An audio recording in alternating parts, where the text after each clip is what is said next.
the absence of well-being manifests in ways that you call real. And the thing that messes you up is you say, and now it's real, it's valid to look at it. And we say, wait, did we miss something? So you said, I thought about it and it didn't feel good when I thought about it. But I kept thinking about it anyway. And the more I thought about it, the worse I felt. Until eventually, I really had a diminished experience as a result of thinking about it. And now my diminished experience has manifested. So now I'm going to write it down. I'm going to give it a label. I'm going to talk about it and I'm going to tell others. And we say, wait. Why are you spreading the bad news? And you say, because it's reality. And we say, but wait, it wasn't reality until you made it reality. Making it a reality only means you focused upon it. Why not make a reality that feels good? Because I have to be honest, you say. We say, honesty doesn't have anything to do with it. Whatever you are giving your attention to is what manifests. And friends, you have to go a long way to manifest unwanted things, because well-being is the order of this universe. Now we know that some of this sounds strange at first, because you've really been trained to be objective. You've been trained to weigh the pros and the cons and the pluses and the minuses, and that's all right. That's all part of the contrasting experience that helps you come to your focused desire. But once you have identified a preference, it is our powerful encouragement that you turn your attention to the preference and let the preference become the most active vibration within you. Every subject really is two subjects. It's like picking up a stick with two ends on it. And on one end of it is what you want, and on the other end of it is what you don't want. And all we are encouraging is that you orient yourself toward the end of every subject that feels good when you focus upon it. Because when you do so, then you don't use the subjects of your life as your justified reason to pinch off the well-being that we promise you would be there if you weren't doing that thing you do that pinches it off. If we'd gotten here sooner into your consciousness in a way that you could really hear us, it would have been easier for you because you wouldn't have developed those patterns of resistance. But it does not matter how strong your pattern of resistance is. It's an easy thing to release resistance. You just have to decide that feeling good means something. Until you decide that feeling good matters, until you've decided that it's important that you feel good, you might get lost in the strong reverberation of truths. It's so true, we should make a monument about it. It was a horrible thing, but let's put up a big monument. We'll give guided tours. And when people come, we'll tell them again and again and again how bad it was. We'll do our very best to activate this horrible thing in as many people's vibration as we can. When we put it that way, it sounds sort of dumb, doesn't it? So where are the monuments of well-being? Well, they're everywhere, aren't they? Nature brings so many to you. The legacy of well-being is huge. The influx of that pure energy coming forth in every moment with the birth of the new. All of the beautiful things in your environment, the ideas that are born within you. So much evidence of well-being around you.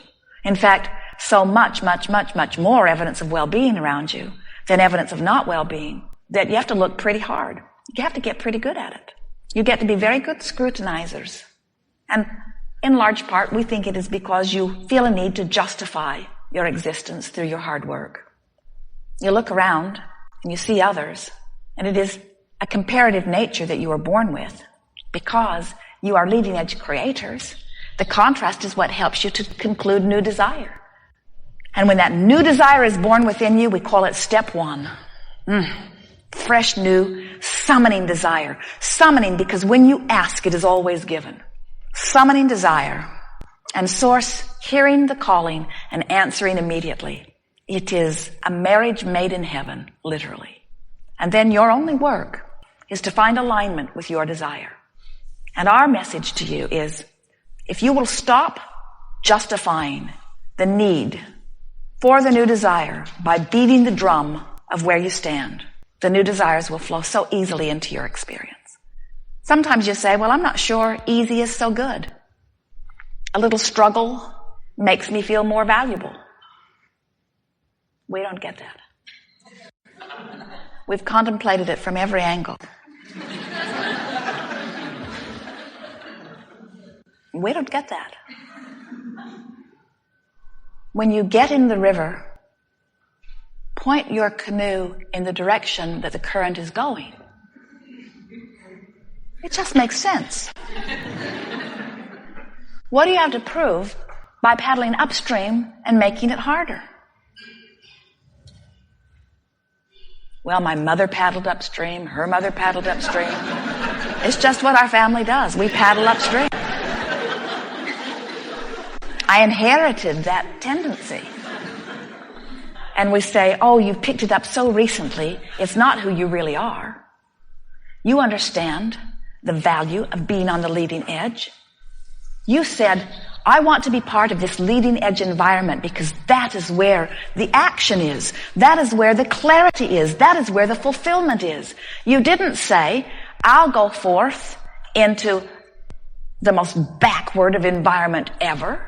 You said, I'll be part of this leading edge environment and I will benefit by all that has come to be understood and known. So in the same way that you grasp the concept easily of going with the current in your canoe or getting in your automobile rather than walking everywhere you go, you understand the benefit of the technology of your time-space reality in many regards. All we are suggesting is that you, out here on this leading edge of fantastic human creativity, source energy embodied in this flesh, blood, and bone body that is you. It is our powerful encouragement that you hook up with the current that is you and go with the flow. And the flow always feels good. The flow feels like love. The flow feels like enthusiasm. The flow feels like adventure. The flow feels like appreciation. The flow feels like adoration. The flow feels like, ooh, isn't that interesting? The flow feels like, ooh, isn't that beautiful? The flow feels like, what now? What next? What more? The flow feels like, ooh, I want something fun to do. The flow feels like, ooh, I want something interesting to do. The flow feels like, I do want to be of value. I want to assist others in discovering the upliftment of what being in the flow feels like. The flow feels like clarity. The flow feels like stability. The flow feels like stamina. The flow feels like unabashed enthusiasm. The flow feels like the 2-year-old shows you. Your dog running in the river shows you. There is evidence of the flow all around you. The flow is not being worried. The flow is not being angry. The flow is not fussing over some insignificant thing to try to justify your value because you already have value. The flow does not feel like sickness. It does not feel like frustration. It does not feel like overwhelmment. It does not feel like a need to justify your existence. The flow does not feel like unworthiness. The flow feels like enthusiasm. Now, all of these words that we've offered, they all sort of triggered feelings within you. You know the difference between enthusiasm and boredom. You know the difference between joy and anger. You can viscerally feel the difference that those words activate, but they are only words. The words do not mean anything. It is the way you feel that is the message that you are sending to the universe. Your emotions are your vibrational indicator that let you know. It's like a meter that in every moment lets you know the content of your vibration. And you are so gloriously mixed in that. In other words, sometimes you have a desire that when you focus upon it, shouts to the boundaries of the universe, and all that is resonates in the fabulous power of your desire. But if you've got one of those desires going and a great big wad of doubt about the same thing, I want this magnificent thing, and for a moment it was life-giving when I thought about it, but mostly I just hate that I even want it because I don't believe it at all. That feeling of discord is your indicator of the degree of resistance that you have. And there are two factors that give you your reading. The power of your desire summons the energy, and the degree to which you believe it or expect it allows or does not allow it. So if you really, really want something that you really, really don't believe, you've got fast-moving energy that you are not allowing to flow, and you've got strong negative emotion. The more it matters, the more you're going to feel around it. So if you feel really wonderful, it means you really want it, you've really got a current flowing, and you're really in vibrational harmony with what you want. And manifestations are popping up all around you. Evidences of the path of well-being that you are living, obvious to you. But if you are feeling strong negative emotion, it means you really want it, it really matters. Your life experience has caused you to focus a lot of energy. Energy is pulling through you in a strong way, but you've got this habit of thought that keeps being activated, that is just like the static on your radio that is keeping you from locking onto the signal. And so, as you think about the thing that's taking you out of alignment, and you think, I'm not going to think this thing that's taking me out of alignment, you're still thinking the thing that's taking you out of alignment, and you're still out of alignment. And the longer you stay out of alignment, the more you manifest what you don't want, and the more you observe what you don't want, the more you continue to keep that active. And so, what we want you to leave this gathering today with, 2 powerful awarenesses. 1, nothing is more important than that I feel good. And 2, I can be intimately aware in every moment of how I feel. It's easy to know how you feel. So, you want to know how you feel and you want to care how you feel. That's it. I want to know how I feel and I want to care it. I want it to matter how I feel. Because if it doesn't matter to you, if you have practiced not feeling good long enough that that feels normal, then this gathering is not going to do much for you, because as you keep beating the drum that doesn't feel very good, you say, no big deal, I'm used to it. I'm used to it. And we say, hear what you're saying. You're saying, I'm used to the emotion. I'm used to the discord, but listen further to what you're saying. I'm used to not getting what I want. I'm used to things not going well for me. I'm used to wanting this thing that is not coming. I'm used to disappointment. I'm used to not fulfilling who I really am. I'm used to not being the deliberate creator of my own experience. I'm used to resistance. Don't get used to that. It is not who you are. You are magnificent creators. You are powerful, leading-edge creators. You are joy. You are joy in human form. You are extensions of source that is joy. Now we're fine-tuning here, because we know you all already know this.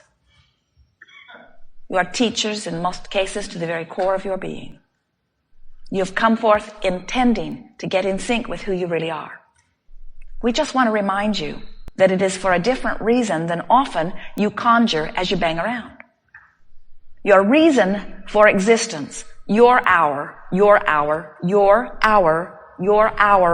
reason for existence is joy.